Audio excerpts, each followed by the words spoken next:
schools in Louisiana are teaching to their school children at public schools creationism side by side next to evolution. So we have some screenshots of actual textbooks from Louisiana. So let's go to this. Now, look at this. They're talking about dating fossils. And it says, most evolutionists do not believe that there was one great flood. And they capitalize flood, as in the flood right before Noah's Ark. So they look for other ways to explain how fossils were formed. Evolutionists think that the different layers of rock contain fossils from different periods of time.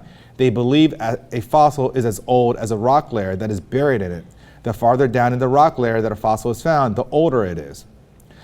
So it goes on. The problem with this is the way they're framing it is they're saying most evolutionists think. They think this, they think that, they think. No, they've proven this. You can date, you can do carbon dating. This isn't, again, this is called science. They don't believe in that stuff, Jimmy. So science isn't, so that's what I always, when people go, oh, do you believe in evolution? The question should be framed, do you accept the scientific fact of evolution? That's how they should state that question, correct? Because it's an accepted scientific fact. It's not, you don't get to believe in it like it's a rumor you heard at a party. It's a scientific theory.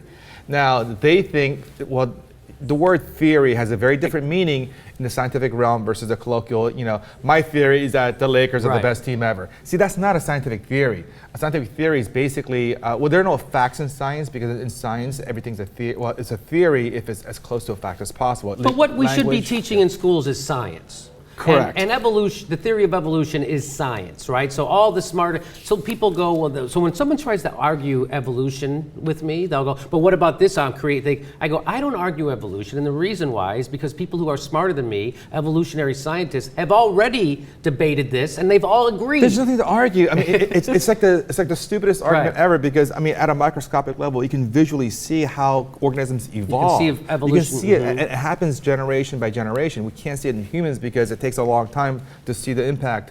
But we see it happening with antibiotics and viruses right now. Yes, we see it all the time. And this idea that evolutionists don't say we came from monkeys. Nobody says that. Right. Okay, it's the stupidest thing ever because that's what creationists always say. We didn't come from no monkeys. Nobody said that. Nobody said that. I mean, the theory of evolution is that today's apes and human beings have a common ancestor. Before humans in today's form, there were other humans in less developed form. For example, cavemen, Neanderthals, the Cro-Magnon men. So you go back in time, and there is a common link between us and the apes of today. No one thinks that we came from chimpanzees. Nobody thinks that. So there's a fundamental misunderstanding of evolution. And the other thing is that evolutionary theory is that there are these mutations, random mutations, most of which are detrimental, but if they favor the organism that has this mutation, then that organism does better than its competing rivals.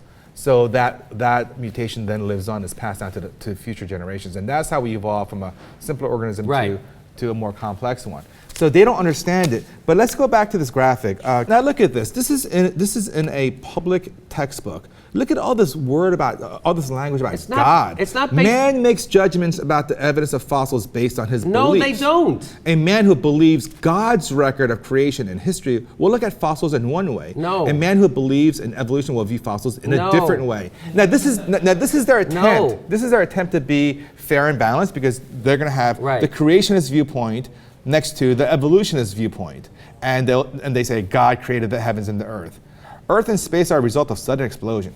So this is their attempt to be fair and balanced, like Fox News, but they're clowns because, I mean, like I said, let's bring back Steve O's magical invisible unicorn theory. I mean, I could put that next to that too. Right. And say people who believe in magical unicorn theories look at fossils this way. Yes. Right? That's exactly what they're doing. Right? They don't say, but the people who look at the fossils in a scientific way are using science that is replicated, that can't be that hasn't been disproven, that all this stuff that all the scientists agree. They don't give you any of that. They just make it look like, these are pretty good. And they make it sound like if you believe in God, you believe in creationism. And if you don't believe in God, you can't believe in evolution because that would be against God. I mean, that's what they're framing it. There is a certain level of intellectual laziness with creationism You think? because rather than going through the steps of how evolution actually works, it's magical thinking.